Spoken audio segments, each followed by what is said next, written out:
कारणले अलि गाह्रो भइरहेको छ गाइज भिडियो बनाउन होइन। केही छैन तर पनि म्यानेज गरिराखेछौँ भन्न पर्यो। हामी चाहिँ हिँडिहाल्यौँ गाइज घरतिर। मुखको पर्दा त हटाउने हो बुढो, तर चिसोले हावाले सोरेर खत्तम गरिरहेको छ। त्यही भएर मेरो बुढालाई चाहिँ मुखको पर्दा राखेको राम्रो लागेन अरे। त्यही भएर गाइज मैले निकालिदिएँ। यहाँ चाहिँ मेरो बुढाले स्कुटी चलाइराख्नु भएको छ है। अहिले चाहिँ राति ठ्याक्कै 9:20 भयो।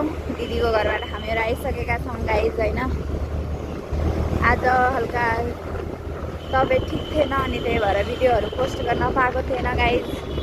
यहाँ चाहिँ पेट्रोल पम्प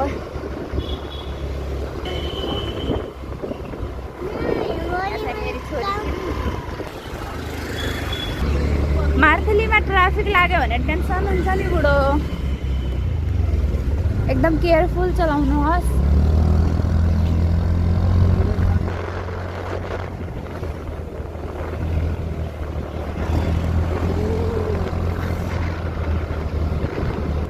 बेङ्गलोरमा यति जाडो बढिराखेको छ गाइज होइन। बेङ्गलोरमा बस्ने जति पनि हुनुहुन्छ नि नेपाली दाजुभाइ दिदीबहिनी सम्पूर्णलाई म भन्न चाहन्छु, मलाई चिन्नुहुने नचिन्नुहुने मेरो भिडियो हेरेर साथ दिनुहुने सम्पूर्णलाई म के भन्न चाहन्छु भने एकदमै आफ्नो केयर गर्नु होला गाइज होइन।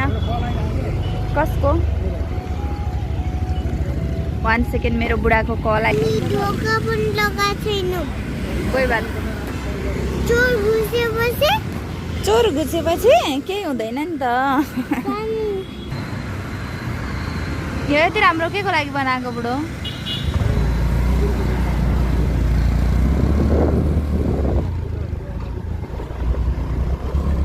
तर नाइट भयो नि धेरै होइन। भोलि बिहान काममा पनि जानु छ बुढो।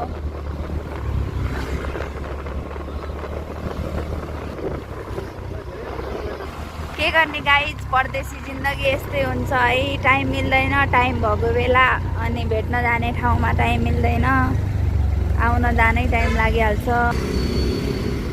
कतिखेर हुन्छ, कति मिनट वेट गर्नुपर्ने हो।